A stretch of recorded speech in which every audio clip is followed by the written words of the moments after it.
Bonjour, mon nom est Daniel Payan pour la compagnie Walter Technologies pour Surface. Nous allons aujourd'hui vous présenter quelques nouveaux produits 2012 en ce qui concerne les finitions sur les abrasifs, accompagnés bien sûr de quelques petits trucs. Tout d'abord, c'est bien important de s'assurer lorsqu'on entreprend un travail que l'endroit auquel on va travailler est pas en désordre, qu'il y a seulement que les pièces auxquelles on aura besoin, s'assurer qu'on porte des lunettes de sécurité, des gants pour se protéger les mains, un manteau qui n'est pas détaché, qui est bien confortable, et bien sûr que les pièces auxquelles on travaillera sont bien fixées sur la table de façon à ce qu'il n'arrive pas d'accident fâcheux.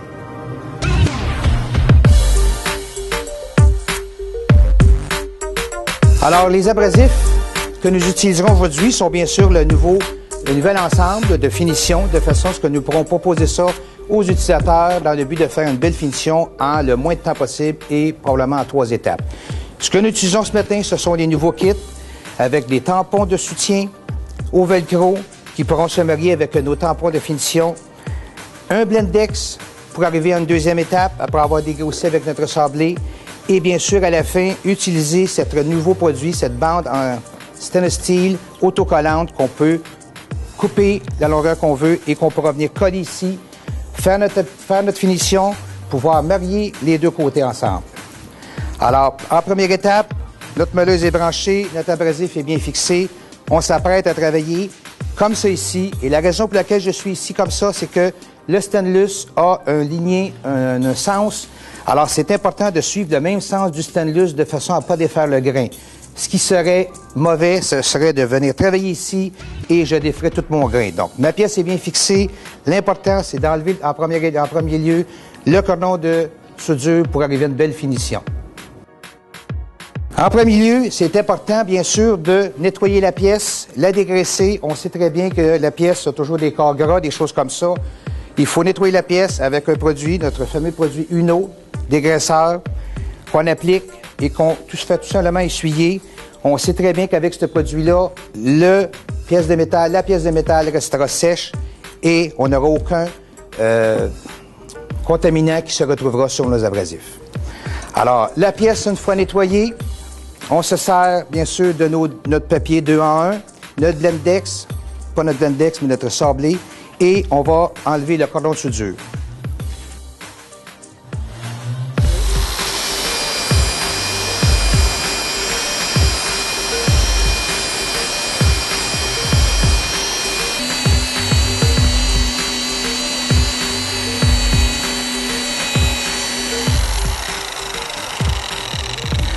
Alors, avec l'aide du 2 dans 1 de 4 pouces et demi, qui est composé d'un Blendex et d'un papier sablé, nous sommes arrivés à, en respectant le grain, le ligné du stainless steel, nous sommes arrivés à enlever carrément, comme vous le voyez bien, le cordon de soudure.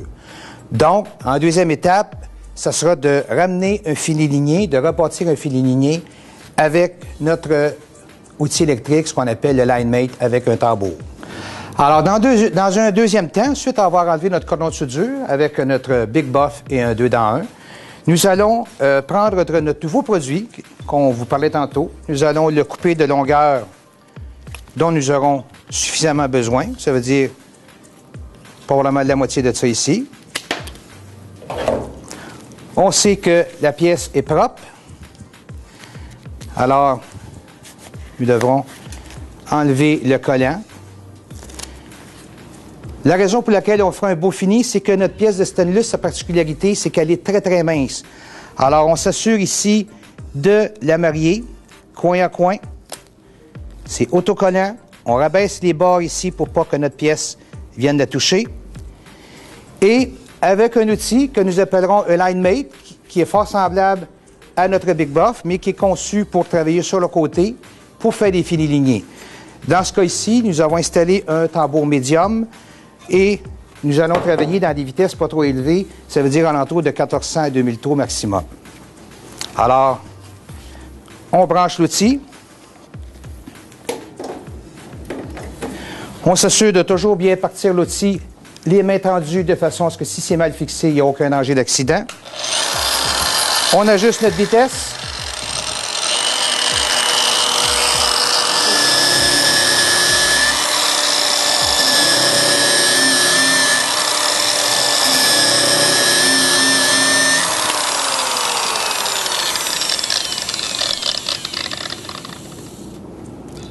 Alors, cette étape, une fois terminée, comme on a dit au tout début, notre stainless steel a un sens, un grain. Alors, vous avez bien vu que la manière que je fonctionnais, j'allais seulement dans un sens. La raison pour laquelle j'ai travaillé comme ça, c'est pour ne pas déconstruire ou débâtir le grain. Si nous allons dans un mouvement de va-et-vient, nous allons construire et déconstruire le grain. Alors, c'est primordial de travailler à une vitesse contrôlée et d'aller toujours sur le même sens. Alors, nous avons un côté déterminé.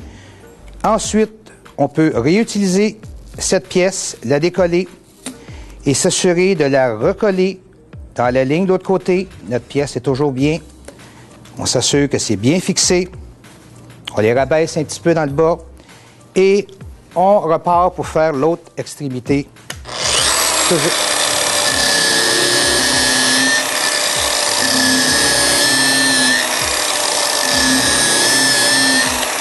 On débranche notre outil, on enlève notre protecteur et on découvre un fini vraiment en 45 degrés et tout ça en 2 étapes.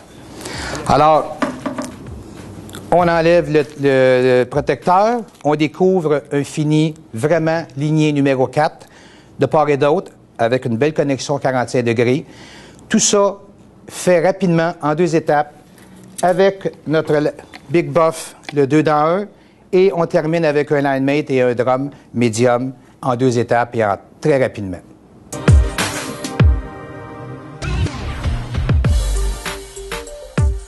Dans un deuxième temps, on sait que certains de nos utilisateurs travaillent également avec du tubulaire.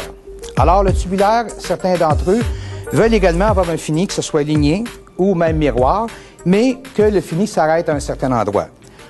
Encore là, nous utiliserons la meuleuse Big Buff à vitesse variable, le 2 dans 1 pour dégrossir notre soudure qui est dans le coin, et nous terminerons avec un tampon en utilisant une pâte bleue et des tampons de finition. Un avec la pâte bleue et l'autre pour éclaircir le tout. Alors, notre pièce tubulaire est bien fixée à notre table. Notre client veut que son fini miroir ou ligné s'arrête. Alors, encore là, on peut utiliser une petite bande d'acier stainless de Walter qu'au préalable, on a coupé de la bonne longueur, qu'on pourra venir marier ici, soit en la collant. On s'assure qu'il y a un petit dépassement qui se produira. Et le meilleur moyen pour la faire tenir, c'est bien sûr on utilise un serre-tuyau qui est également dans le même matériel que notre pièce. On le marie ici et tout en le serrant, on s'assure que la pièce est en dessous ici. Et en fixant bien ça ici, nous pourrons arrêter notre fini miroir à l'endroit où on le désire. Alors, on peut utiliser un serre-tuyau et on peut également utiliser toujours la même pièce de bande stainless, travailler aussi avec des serre-pièces en plastique, communément appelés des tie wraps, pour faire le fini, l'arrêter où on veut. Alors, tout comme nos tubulaires carrés, nous avons utilisé les mêmes abrasifs, le même outil, le Big Buff à vitesse réduite. Au préalable, nous avons enlevé nos cordons de soudure avec le 2 dans 1. On voit ici que c'est un abrasif qui ne chauffe pas votre pièce, même si vous travaillez dans du mince, elle est aérée, c'est ce qu'on appelle le turbo. En deuxième étape, dans le but d'enlever encore là des imperfections avec des vitesses contrôlées, nous travaillerons avec un Blendex. Pour terminer, bien sûr, avec le tampon et la pâte. Dans ce cas-ci, nous utiliserons des pâtes bleues. C'est bien important de fixer le tampon au centre avec le petit trou, de toujours appliquer la pâte en faisant tourner sécuritairement votre meuleuse, que vous tenez comme un enfant dans vos bras. Et nous allons brancher notre meuleuse. Nous la partons sécuritairement. Appliquons un peu de pâte. On descend nos vitesses.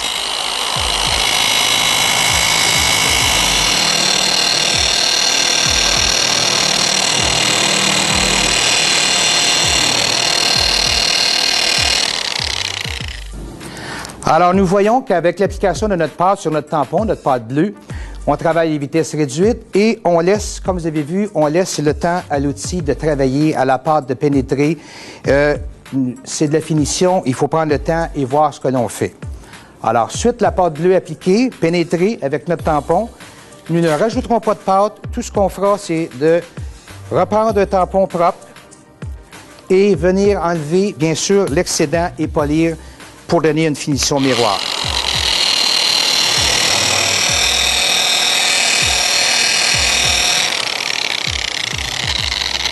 Alors, la finition désirée atteinte. Alors, facilement, sans avoir abîmé notre pièce, on enlève notre serre-tuyau, on enlève notre protecteur et on voit la différence entre du brut, du 2B et un fini miroir. Alors, la plus belle preuve qu'on peut démontrer pour un fini miroir, c'est lorsque nous pouvons lire en reflet sur la pièce que nous avons polie, ce qui est indiqué sur la carte. Vraiment, ça, c'est un fini miroir de bonne qualité en peu de temps. Alors voilà, voici quelques nouveaux produits 2012, avec bien sûr accompagné de quelques petits trucs qui, j'espère, sauront vous aider à sauver du temps et de l'argent, bien sûr. Et pour toute information, n'hésitez pas à nous consulter sur notre site web www.walter.com et à bientôt.